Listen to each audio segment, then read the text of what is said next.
one thing that I did struggle with was identity issues growing up. And that's how my characters got created, because I grew up in West Palm, and I lived in the hood. We had, like, my dad bought like a fixer-upper house, and it was still a nice house. He put pavers, we put fresh grass, we had a gate, we had Rottweilers, it was nice, but we were still in the hood nonetheless. And my character Toya was created subconsciously when I was 6 years old. I just remember being outside and seeing these girls with like this, like how they would move and how they would talk and their mannerisms and things like that. And I remember just being inspired. And I didn't know what it was, but I knew that I'd never seen anything like it. And I believe that if you're a creator, you're creative from birth. And you know, it was a time where being black, like right now, everything is Wakanda forever, pro-black, yeah, black girls rock, everything is that now.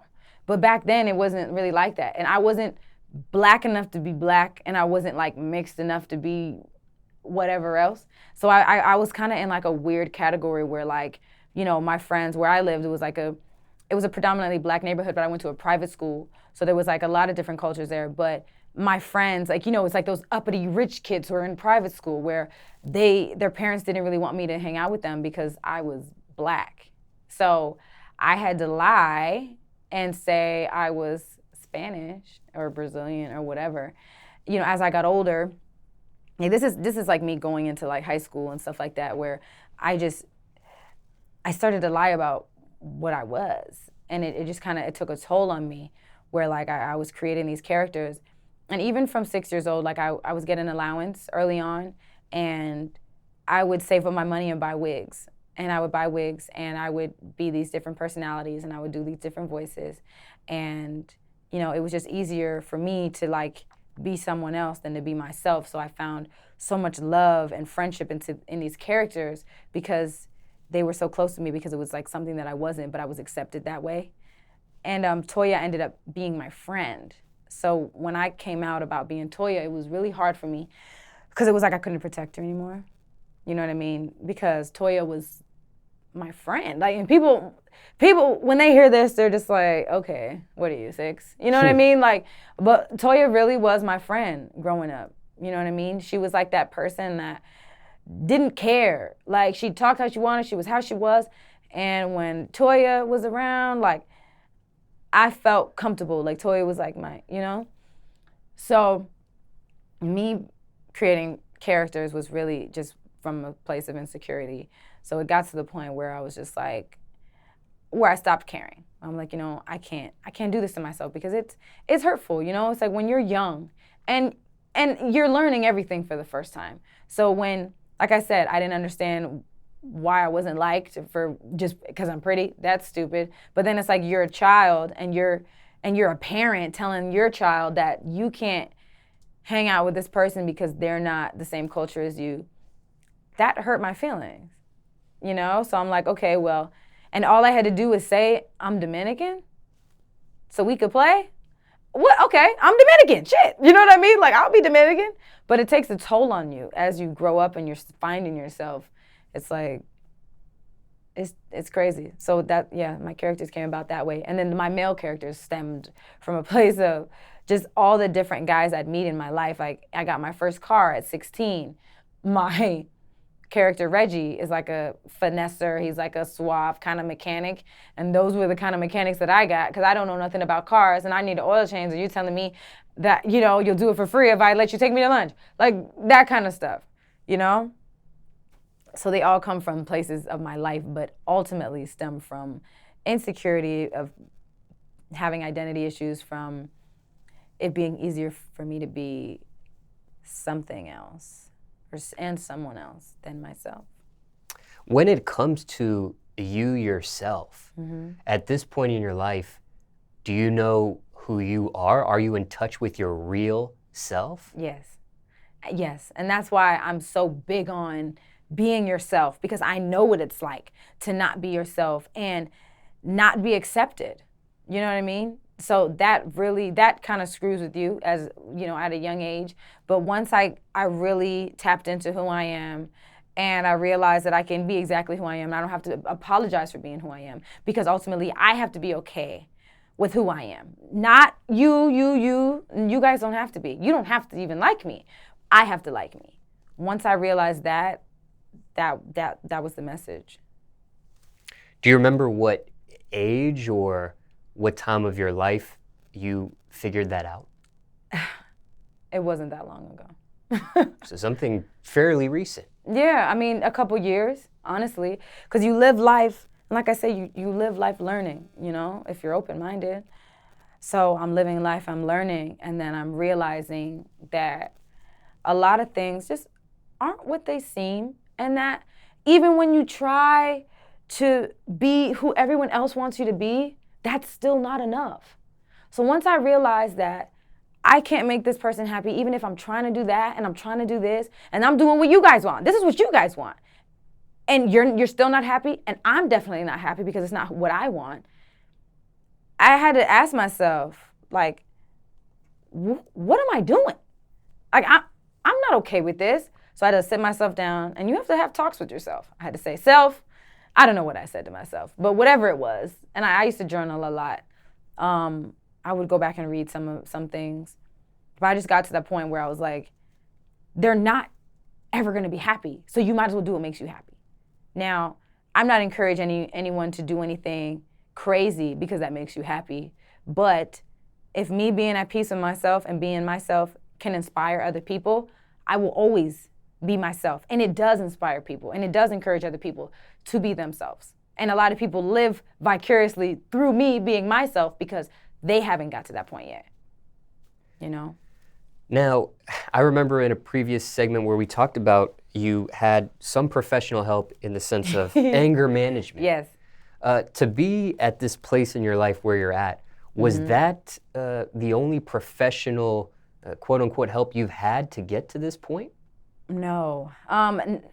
Anger-wise, yes. I had a counselor, though, because I always dated the wrong guys. So I had a counselor. And it's crazy. I feel like he was an angel. I don't even remember his name, but I called him all the time. And he was just always there.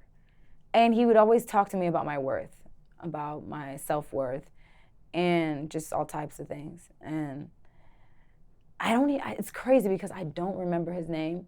I just remember the effect that he had on me. So he was somebody who helped me, who was a counselor, but mainly for women's worth issues. I definitely encourage people to, if you have issues with your self-worth, to see somebody about that, someone who can lift you up, someone who's, successful, and someone who understands the mind, again, to help you with that, because that was something that I sought out. But I didn't ask for it. It was just like one day, I think he might have even worked at the clinic, and I was there like getting birth control or something. and he just saw me. And I don't know if when you practice such a thing that you know who's broken. So I think he saw me, and he was like the one who gave you he'd be the one to check on you. Like, are you good? You got everything you need? Everything's cool? Is everything all right? Can you talk? Like, he was mentoring the girls that were pregnant at a young age, who were raped or whatever, dealing with, So he was kind of making his way around the facility, just making sure everyone was cool. And he talked to me, And I think I just broke down one day. And then he gave me his number, and I called him all the time. We spoke every single day. And I don't remember his name, but he was an angel. Now, somebody watching this might say, from the outside looking in, you sound really put together. Oh yeah, I get that a lot. I'm not. So somebody watching this might be like, well, how did she do that? So that's why I was just curious whether it was just anger management help, it was now the counselor that you're mentioning. Who helped get you to this point? I'm not gonna give my anger management instructor, teacher, whatever it was, that much credit. Because I had to learn. There was a lot of, I was young, so a lot of things I had to learn from life. So I'm not gonna discredit her, but I will say that a lot of things you have to live life to learn, But there's little gems of people that come along the way that help you understand who you are and what you are. And he was that person for me, especially being a pretty girl. People think, like I said, the misconception of being pretty, it actually makes things harder. It's a gift and a curse because you can be pretty and people think like you can get whatever you want when you're pretty, but what do they want from you? You know what I mean? So it's like the two evils. The lesser two evils, or however they say it, it's like that. So it's like if you don't know your worth, some things might sound like a decent trade, you know? So he was just somebody that came along that really was like, you know, who just really played a vital part in my life. And I can't believe I don't know his name. Now, what is your ethnicity? My dad is Jamaican, and my mom's from Trinidad, but she has like Portuguese and Vincentian descent. But when people ask me, I usually just say I'm Trinidadian and Jamaican, which I am. Do you speak any other languages aside from English? Just a body language, honey. That's all. No, I don't, but I had Rosetta Stone, and I told myself, I'm gonna learn Spanish. And I bought it, and I was paying monthly, $20 a month for however long it takes to pay off $500.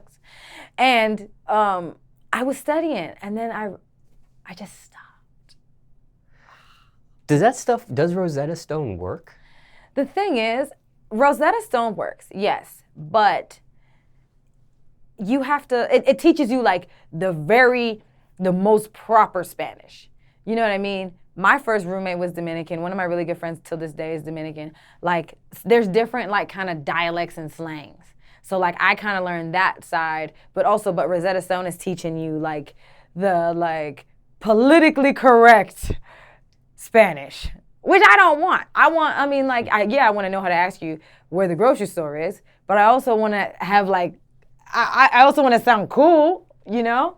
But I never finished it. But I mean, I don't want to say I know enough to get me by, because I don't. But I know a little bit. I know some cool things. You retained some information from Rosetta Stone? Yes. Okay. Now, just going to school, did you have to take a language class? Yeah, Spanish. But like, does anybody ever, I mean, like, I feel like everyone, does anyone in this room know Spanish? Do you know Spanish? Me personally, no. Like, it's just one of those things. How many years did you take it? Spanish? Yeah, in school. To be honest, and this is going to be a whole nother conversation that we're not even going to be able to finish, I got homeschooled. Yeah, I went to private school. That was rough.